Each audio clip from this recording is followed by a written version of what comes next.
Here's the reality of having such high aspirations and ambitions. You get to a point where even you doubt yourself. Is this actually gonna work out? You continuously work hard, relentlessly, for hours and hours, and you don't see anything really working out, or it isn't as much as you thought it would be. If you are in that position, this video is for you. Everyone around you all say, oh, it just takes time. They're wrong. It doesn't only take time. It takes time and strength, specifically mental strength. You need to mentally be able to block those negative voices inside your head that are in the way of keeping you at peace. I've felt this disease of unproductivity and burning out, and a couple of things that have helped me through this, and I'd like to share them with you so that you don't feel the same way, or I can help you get out of that place. Something that's helped me not feel low is that I changed my mentality from being jealous of the people around me to bringing them up and cheering on them. Hear me out. A few years ago, I saw most of my friends land internships, jobs, getting a nice kickstart to their professional careers. And there I was, just trying to become something different and do something that nobody else was doing, which was becoming a blend of an actor and an entrepreneur. Nobody was doing this because they were all interested in the IT industry and the healthcare industry. It was honestly foolish trying to compare myself to them because we aren't in the same industries. Sure, it would have made more sense if I was trying to get into the IT or healthcare industry, but I wasn't. Even if I was, having that feeling of jealousy wouldn't have gotten me anywhere. Because, hey, it's harsh to say, but I'm not worthy enough compared to them. That's simply what it means. You have to realize that everyone has their own journey, and no two people have parallel paths. Another thing that has helped me is believing in myself. Ladies and gentlemen, you need to absolutely believe in yourself and believe in what you are doing, because you are your own motivation.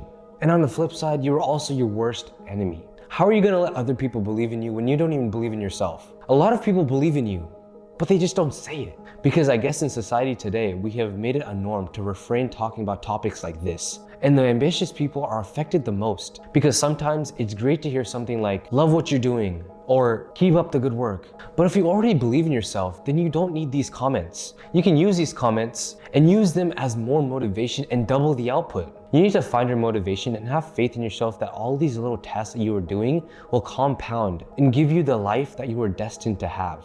But it will take two things, like I said before: time and strength. Stemming from the point I just made about people's comments, listen, if people don't understand where you're coming from, but they're still willing to help out whenever they can, then hey, no worries. Because you can show them results and have your actions speak for you. But if they're constantly shitting on you and demotivating you, then you either need to change the person or change the person.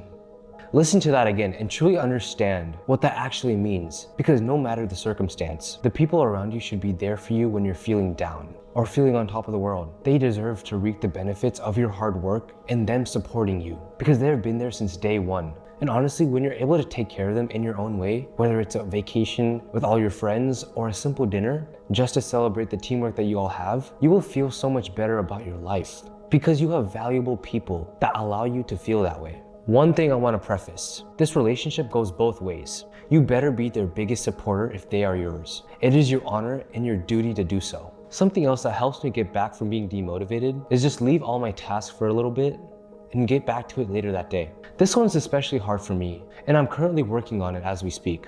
But the concept is, if you're feeling demotivated, instead of reluctantly working on it at the moment and giving poor effort, just put it aside for the time being and relax. And relax for a bit and cool your mind down, so that when you get back to it in a few hours, you'll have a fresh mind to start that task again. Your work performance will start off high rather than having it end off with poor performance. If you're like me and you have a task pending, then you need to get to it as soon as possible.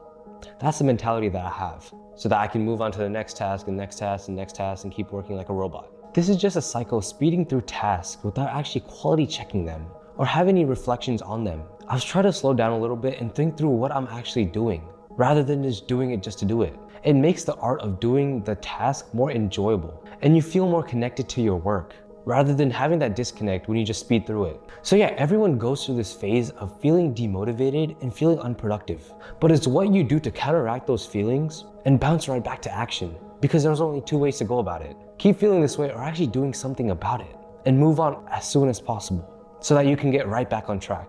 If you're feeling demotivated, try these out, and I guarantee you that you will start feeling much better, because these have worked for me and continuously will be working for me in the future. Or maybe it might not work for you, but you put in your effort of what could, should, would work for you, and you might find your own solutions as well. So yeah, try these out, and I guarantee you, something will happen. Until next time, I'll see you soon.